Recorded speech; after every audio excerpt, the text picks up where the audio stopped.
Hey guys, this is Venom coming at you with another build video today. Today I'm going to be showing you a no CP, no proc build. You can run this on any class you like, race and stuff, really doesn't matter either. We'll jump straight into the gear sets.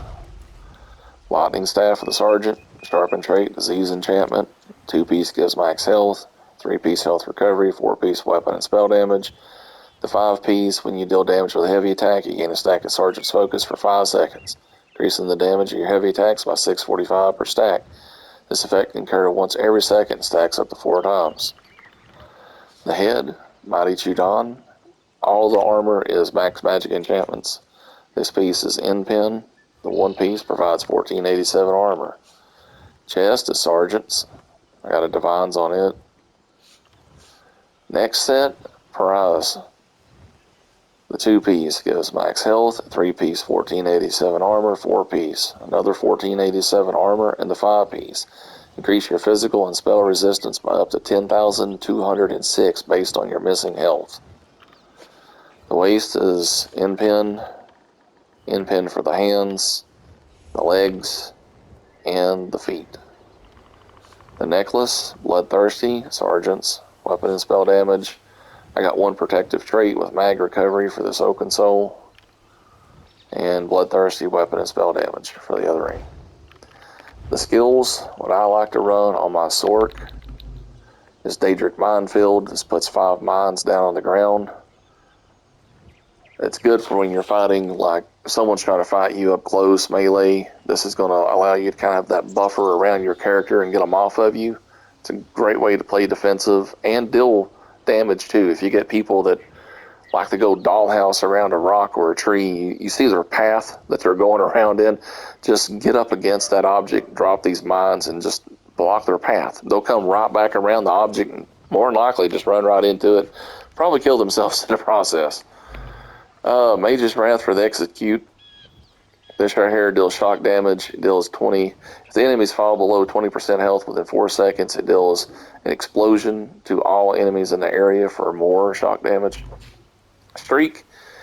This is an unblockable stun that you can do. It deals shock damage, stunning them for 3 seconds. It costs 33% more magic if you recast it within 4 seconds.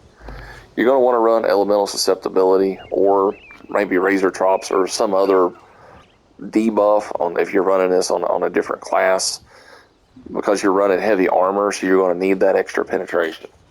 But I like to run Elemental Susceptibility. It puts the Major Breach on them, reduces their physical and spell resistance by 5,948.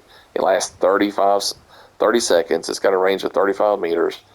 Every 7.5 seconds, they're afflicted with Burning, Chilled, and Concussion status effect. Oh, the Twilight. Jeez. I hate this. I hate Flappy Bird, but unfortunately, it's still the best heal this Sork has. It does a little bit of shock damage and can heal itself in 2 targets. Ice Comet for the ult. This is just a good way to have some burst damage for the Sork's ult. This is found underneath the Mage Guild skill line.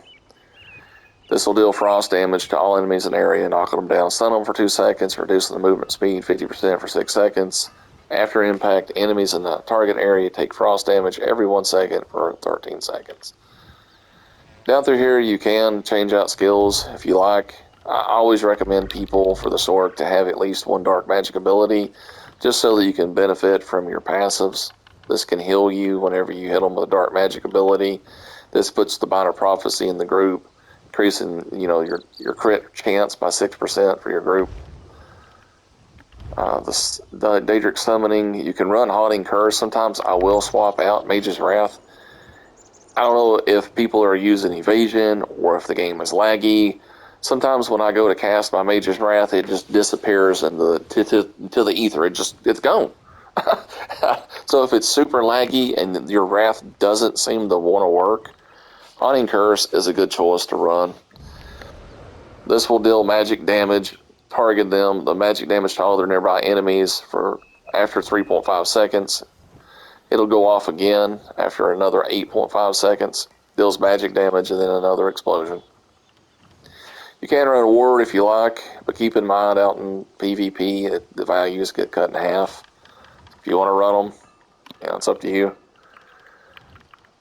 You can run the DAEDRIC if you like. If you're just trying to single target somebody, you know, the Greater Storm does single target and the Charge does an AoE. People can synergize that and get Major Berserk in a group for 8 seconds. I like to, when I'm doing my rotation on somebody, I like to try to throw my Ice Comet and streak at them so they can't block the Ice Comet, and then they'll get hit with the impact, and then I hit them with a Mage's Wrath. You can even preload the Mage's Wrath because this will stick on them for 4 seconds. So if you hit them with Wrath first, then throw the Ice Comet and streak, you can kind of line that up to where all 3 will go off instantly. You can kind of burst someone down. So make sure that you get your passives for all 3 of your skill lines. Mage's Wrath is found here underneath the Storm Calling. It's the first one down. Streak is in the last part of it. Underneath the Destruction Staff, grab your passives as well. Elemental Susceptibility is found here. It's one up from the bottom. You can run Crush and Shock if you like. That's an okay skill as well. It's good. It's a good spammable, and it has a ranged interrupt. I've got my passes put into this. I think we're all mostly heavy armor. But yeah, just grab your passives for your armor.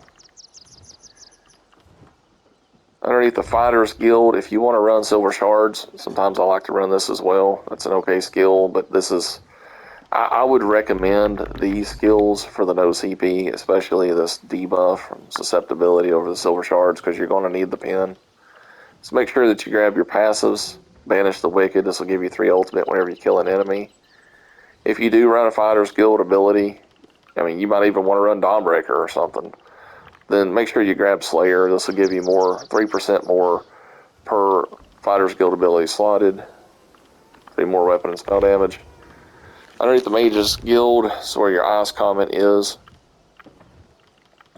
Just grab your buffs in it. Undaunted, grab your passives. Of course, for assault and support, you want to make sure you grab these if you can. If you don't have these leveled up, now's a great time with the event with the White Strake, so head out there, try to get this leveled up. I am a high elf on this build. These are the passives that he has available. Whatever race you are, just, you know, grab these. CP doesn't matter because it doesn't work. So I guess we'll travel in. Oh, hang on, sheet here. I got 64 into my attribute for all Magicka. I run Clockwork Citrus Fillet. If you want to run a cheaper version of the food, there's Potent Mother's Brew. This will help you with your recovery and stuff for your Magicka. This will give us max health, health recovery, max Magicka, and mag recovery. For the Mundus Stone, I have on the Lord, increase your max health by 2,427. This is just to help with your survivability, and this is what this build is all about, is just making sure that you have enough survivability, because you're not going to have your CP to help you. If you would like to switch out the Lord, if you don't need this little bit extra health, I would recommend the Lover Mundus to get even more penetration. So if you want to be more offensive, I would recommend the Lover. If you want to make sure that your survivability is high, I would recommend the Lord. So if you're going out to like the no CP Imperial City, for example, sometimes the most dangerous things you're going to run into is the bosses rather than the players. So, you know, making sure that you have your health and everything as high as possible is going to be really important. We're going to travel out real quick. We'll just head into a no CP and we'll take a look at the character sheet.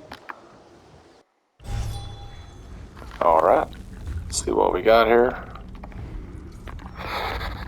We have over 30,000 spell and physical resistance. Keep in mind, as your health goes down, these sets right here work in the no CP, no proc. Sergeants will work and Prize works. So this will add 10,206 physical and spell resistance to your guy as your health drops. It doesn't take long before the values start to kick in, and it scales based on your missing health. Some other stuff you might want to consider. Some of these potions here. I put up a video earlier today if you'd like to have a look on how to make some of these. Just check out my other videos. These will help you with your spell and physical resistance. Some immovability potions you might be interested in. These also have stealth detection built in. If you want to get the heck out of dodge, these right here will give you invisibility with major expedition built in. And of course your tripods. But that's just some of the potions I would also recommend to have on your character at all times, both PvE and PvP. I'll put a link in the description down below for the potions if you guys want to see how to make those. Anyway, if you all enjoy the video, please like, follow, and subscribe, and I'll try to get back to you with another one. Later.